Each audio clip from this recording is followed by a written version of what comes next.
नमस्कार, मैं हूं राहुल शर्मा। आप देख रहे हैं नेक्स्ट नाइन न्यूज। आज हम अपने प्रोग्राम में बात करेंगे बांग्लादेश की। बांग्लादेश कैसे बना और कैसे भारत ने अपना महत्वपूर्ण योगदान दिया। खासतौर पर इंदिरा गांधी का बहुत बड़ा योगदान माना जाता है बांग्लादेश बनने में। बांग्लादेश बनने की कहानी दक्षिण एशिया के इतिहास की सबसे महत्वपूर्ण घटनाओं में से एक है। यह सिर्फ एक देश का निर्माण नहीं था, बल्कि भाषा, पहचान, राजनीति और मानव अधिकारों की लड़ाई का परिणाम था।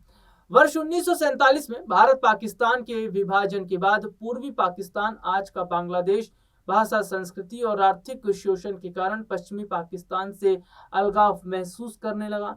1970 के चुनाव में शेख मुजीबुर रहमान की आवामी लीग की भारी जीत के बावजूद सत्ता नहीं हासिल हुई, जिसके चलते पाकिस्तान में गृह युद्ध छिड़ गया। पाकिस्तानी सेना के अत्याचारों के कारण लाखों की संख्या में शरणार्थी भारत आ गए। इस दौरान भारत की तत्कालीन प्रधानमंत्री इंदिरा गांधी ने मुक्ति वाहिनी का समर्थन किया, जिसके परिणाम स्वरूप 1971 का युद्ध हुआ और बांग्लादेश पाकिस्तान से अलग स्वतंत्र देश बना। स्वतंत्रता के बाद दशकों तक ढाका दिल्ली का करीबी सहयोगी रहा। भारत और बांग्लादेश में सबसे घनिष्ठ संबंध शेख हसीना के सत्ताकाल 2009 से 2024 के दौरान हुआ। इस दौरान दोनों नेताओं ने व्यापार, रक्षा, कनेक्टिविटी और जल बंटवारा जैसे मुद्दों पर गहरा सहयोग किया। बांग्लादेश की तत्कालीन प्रधानमंत्री भारत को सबसे भरोसेमंद साझेदार कहती थी। यहाँ तक कि उनकी प्रतिद्वंदी खालिदा जिया ने भी सत्ता में आने के बाद भारत से अच्छे संबंध बनाकर रखे। साल 2019 की बात है जब पहली बार बांग्लादेश में भारत की आलोचना की। इस दौरान तत्कालीन प्रधानमंत्री शेख हसीना ने प्याज निर्यात प्रतिबंध पर मुस्कुराते हुए शिकायत की थी। और जैसा कि अपने दर्शकों को बता दूं कि साल 2024 की बात है जब स्वतंत्रता सेनानियों के परिवार के सदस्यों के लिए आरक्षण के विरोध में शुरू हुआ प्रदर्शन राष्ट्रव्यापी आंदोलन में तब्दील हो गया। आलम यह हुआ कि शेख हसीना को इस्तीफा देकर देश छोड़कर भागना पड़ा और उन्हें भारत में शरण लेना पड़ा। बांग्लादेश में शेख हसीना की सरकार गिरने के बाद मोहम्मद यूनिस के नेतृत्व में आंतरिक सरकार का गठन हुआ। देश में कानून व्यवस्था से लेकर न्यायपालिका तक में व्यापक बदलाव किए गए। शेख हसीना के इस्तीफे के बाद से बांग्लादेश में अब तक चुनाव नहीं हुआ।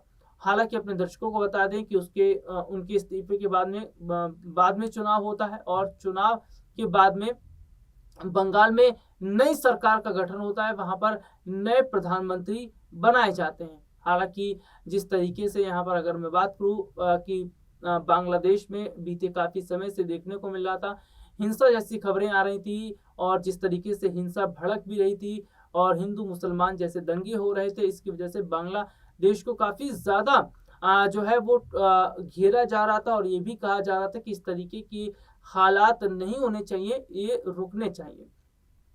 यहाँ मैं अपने दर्शकों को बताना चाहूंगा कि बांग्लादेश से जो भारत की बातचीत है वो बहुत हद तक पहले कम हो गई थी, या ये कहा जाए भारत और बांग्लादेश के हालात जो भारत और बांग्लादेश के रिश्ते खराब हो गए थे। जैसे कि भारत पाकिस्तान की, खैर पाकिस्तान की तो पुरानी आदत है पीठ में छुरा घोंपने की और पाकिस्तान हमेशा से गद्दारी करते आया है। लेकिन जिस तरीके से मौजूदा समय के अंदर हालात हैं, मौजूदा समय के अंदर स्थिति है, वो ये साफ बताती है कि आज अब तस्वीर मैं अगर बांग्लादेश को लेकर करता हूं तो वो थोड़ी अलग हुई है, क्योंकि जब से वहां पर नई सरकार का गठन हुआ है, जब से चीजें वहां पर संभली है, तो बांग्लादेश में हालात अब बेहतर होते नजर आ रहे हैं। और सबसे बड़ी बात देखिए, मैं अपने दर्शकों को यहाँ पर बताता हूँ कि 2024 में सत्ता से बेदखल होने के बाद शेख हसीना भारत चली आई थी। यहाँ उनका दूसरा निर्वासन है। इससे पहले या 1975 में पिता मुजीब की हत्या के बाद भारत आई थी। नोबेल विजेता मोहम्मद यूनिस की अंतरिम सरकार आने के बाद से बांग्लादेश में हिंदू अल्पसंख्यकों पर हमले बढ़ गए। इसको लेकर भारत ने आपत्ति भी जताई, लेकिन अंतरिम सरकार ने कोई एक्शन नहीं लिया, बल्कि उल्टे तीखी प्रतिक्रिया दी। स्थिति तब और बिगड़ गई जब ढाका बीजिंग और इस्लामाबाद के करीब आया। यूनिस की भारत के पूर्वोत्तर को घेरने वाली टिप्पणियों ने चिकन नेक कॉरिडोर पर खतरे की आशंका को बढ़ा दिया। अंतरिम सरकार के अंतर्राष्ट्रीय अपराध न्यायाधिकरण के उस फैसले ने आग में भी घी डालने का काम किया, जिसमें शेख हसीना को मानवता के खिलाफ अपराधों में मृत्युदंड सुनाया और भारत से प्रत्यर्पण मांगा। हालांकि भारत ने शेख हसीना को सौंपने से इनकार के संकेत दिए। वही हाल ही में 2024 के आंदोलन के प्रमुख भारत विरोधी नेता शरीफ उस्मान हादी की हत्या के बाद से बांग्लादेश में अफवाह फैली कि हत्यारे भारत भाग गए हैं। इससे भारत विरोधी प्रदर्शन बढ़ के हादी की मौत के ठीक अगले दिन मैनसिंह में हिंदू व्यक्ति टीपू चंद्र दास की भीड़ द्वारा पीट कर हत्या कर दी गई और शव जलाने की घटना के बाद भारत में बड़े स्तर पर विरोध भी प्रदर्शन हुए। जैसा कि अपने दर्शकों को बता दें कि शेख हसीना के भारत आने के बाद में बांग्लादेश के हालात और खराब हो गए, क्योंकि जब वहां तख्ता पलट हुआ तो शेख हसीना भारत आ गई शरण लेने के लिए। भारत ने उन्हें शरण दिया और अभी फिलहाल की मैं बात करूं तो हालात वहां पर ठीक है। हालांकि भारत बांग्लादेश के बीच संबंध गहरे और मूलभूत हैं, जो किसी अस्थायी सरकार से प्रभावित अब नहीं होंगे। वर्तमान में भारत ढाका का अलग अलग साझेदार भी बन गया है। ये भी माना जा रहा है कि भारत बांग्लादेश के साथ अपने रिश्तों को बेहतर करने का काम कर रहा है। भारत बांग्लादेश के साथ अपने रिश्तों को सुधार रहा है।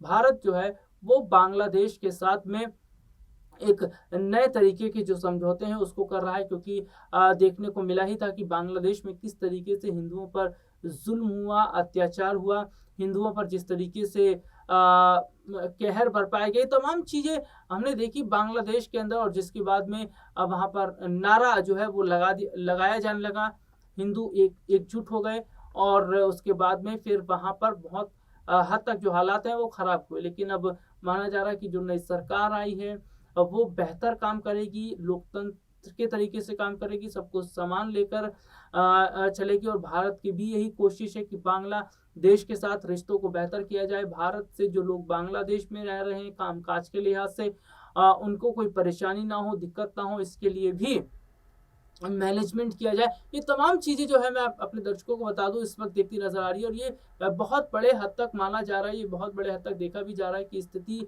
जो यहाँ पर साफ नजर आ रही है वो ये बताती है कि जो इस वक्त का हालात है, इस वक्त के जो हालात हैं वो ये हैं कि भारत जो है वो ये देख रहा है कि उनके जो ताल्लुकात है वे किन किन से बिगड़े हैं या किन किन से ताल्लुकात जो है वो सुधारने हैं, उनसे ताल्लुकात बेहतर अब करते नजर आ रहे हैं। फिलहाल मैं देखिए बांग्लादेश की जो हुई बात कर रहा हूँ। और बांग्लादेश में एक सबसे बड़ी बात क्या है कि बांग्लादेश बहुत बड़े हद तक भले ही वहाँ पर मुसलमान रहते हैं लेकिन वो भारत को बहुत लाइक करते हैं। और जब भी भारत और पाकिस्तान का मैच होता है भारत की जीत पर बांग्लादेश सबसे ज़्यादा खुशी मनाता है, क्योंकि भारत की ही वजह से बांग्लादेश बन पाया था। हालांकि अब मैं अपने दर्शकों को ये बता दूं कि जो नई सरकार बनी है वो बेहतर तरीके से काम करे, यही बात कही जा रही है। और वहाँ पर जो हिंदू रह रहे हैं उन्हें तकलीफ ना हो इस बात का भी ख्याल रखा जाए। फिलहाल आज के इस प्रोग्राम में इतना ही, फिर मुलाकात होगी, तब तक के लिए इजाजत दीजिए, नमस्कार।